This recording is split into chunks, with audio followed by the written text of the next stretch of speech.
آج کا دن یقیناً پوری پاکستانی قوم کے لیے نہ صرف اظہار تشکر بلکہ انتہائی قابل فخر محسوس ہوتا ہے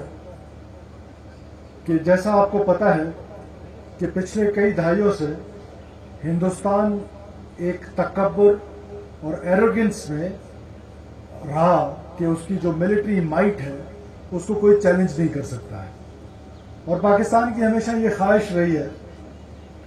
کہ وہ پرامن رہے، امن پسند رہے، لیکن ساتھ ساتھ یہ خواہش بھی رہی ہے کہ جب اس پاک وطن پر کسی نے بھی میلی آنکھ سے دیکھنے کی کوشش کی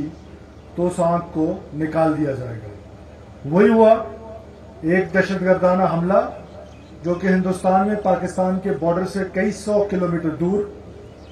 اور اس کا الزام اگلے 5 منٹ کے اندر پاکستان پہ لگا دیا گیا، جبکہ پاکستان نے ایک ایسے ملک، ذمہ دار ملک کی حیثیت سے ہر قسم کی تحقیقات اور دوسرے ممالک کو بھی شامل کرنے کی آفر کی،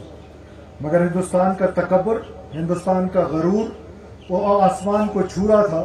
اور اس نے وہی کیا اور پاکستان پہ رات کے اندھیرے میں ایک حملہ کرنے کی کوشش کی، اور اس حملے کے نتیجے میں وہ منہ توڑ اس کو جواب ملا کہ جیسے اینکر کہہ رہا تھا کہ پھر سیز فائر کے لیے منتیں کرتا پھر رہا تھا۔ یہ جو فرانس کے ایئرکرافٹ تھے، میں بھی ان کا قصور نہیں ہے، it is main behind the گن، تو وہ جو ٹیکنالوجی تھی اس کا قصور نہیں ہے۔ یہ جو جذبہ ایمانی ہے جو اللہ تعالیٰ نے آج ہر مسلمان کے دل میں ڈالی ہے، اور پوری پاکستانی قوم اس جذبے سے سرشار تھی، اور پوری پاکستانی قوم اس جذبے کے ساتھ اس جنگ کو کھیل سمجھ رہی تھی، اس قوم کو جب للکارا گیا تو اس قوم کے شاہینوں نے،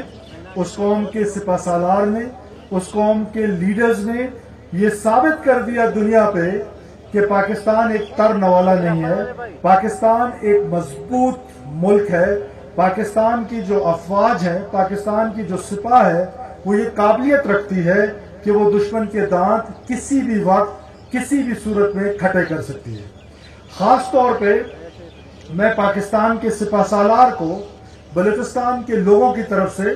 اپنی طرف سے خراج تحسین پیش کرتا ہوں کہ جس فرمنس کے ساتھ، جس دلیری کے ساتھ، جس بہادری کے ساتھ انہوں نے اس جنگ کو پلان کیا، اس دفعہ کو پلان کیا، وہ یقیناً قابل تحسین ہے، اور بلوچستان کے لوگ بلکہ پاکستان کے لوگ رہتی تاریخ تک آپ کے اس کردار کو سراہتے رہیں گے۔ میں ایک بار پھر پوری پاکستانی قوم کو اظہار تشکر کے طور پہ اللہ تعالیٰ کا شکر ادا کرنے کے بعد یہ مبارکباد دیتا ہوں کہ پاکستانی قوم نے ایک بار پھر ثابت کی ہے کہ ہم ایک زندہ قوم ہیں، اور زندہ قومیں اپنے جشن جو ہے فتح کے اسی انداز میں بناتے ہیں کہ آج پورے پاکستان میں جس وقت میں اور آپ یہاں بیٹھے اس اظہار تشکر کر رہے ہیں، اللہ تعالیٰ کا شکر ادا کر رہے ہیں، وہیں افواج کا شکریہ ادا کر رہے ہیں، وہیں پر پورے پاکستان میں آج تقریبات کا اہتمام ہو رہا ہے، اور یہ سلسلہ آگے جاری رہے گا، اور ہم نے دشمن کو ہمیشہ یہ پیغام دینا ہے، ہر پلیٹ فارم سے یہ پیغام دینا ہے کہ بار بار ہم یہ کہہ رہے ہیں کہ ہم امن چاہتے ہیں، ہم خطے میں امن چاہتے ہیں، اور اگر آپ ہمیں ہمارا بازو آزمانا چاہتے ہیں تو ایک بار پھر آئیے، اپنا شوق پورا کیجیے، اسی طرح پھر آپ کو ایسا جواب ملے گا۔ میں آپ تمام لوگوں کی تشریف آوری کا شکر گزار ہوں۔ Thank you for patience hearing. Pakistan ہمیشہ زندہ باد۔